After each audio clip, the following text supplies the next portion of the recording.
after I killed myself, I woke up. I made my breakfast in bed, I added salt and pepper to my eggs, and used my toast for a cheese and bacon sandwich. I squeezed a grapefruit into a juice glass.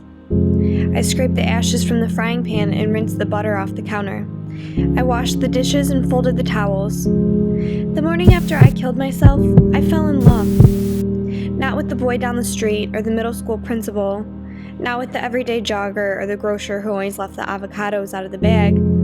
I fell in love with my mother, and the way she sat on the floor of my room holding each rock from my collection in her palms until they grew dark with sweat.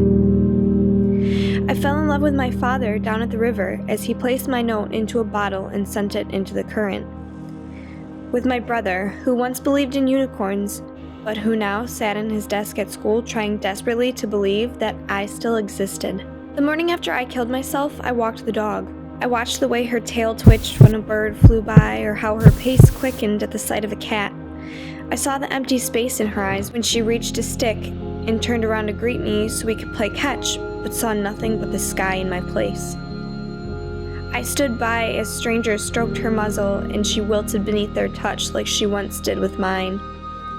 The morning after I killed myself, I went back to the neighbor's yard where I left my footprints in the concrete as a 2-year-old and examined how they were already fading. I picked a few daylilies and pulled a few weeds and watched the elderly woman through her window as she read the paper with the news of my death. I saw her husband spit tobacco into the kitchen sink and bring her daily medication. The morning after I killed myself, I watched the sun come up.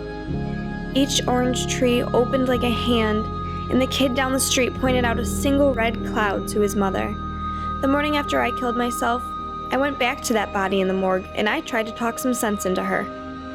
I told her about the avocados and the stepping stones, the river and her parents. I told her about the sunsets and the dog and the beach. The morning after I killed myself, I tried to unkill myself, but I couldn't finish what I had started.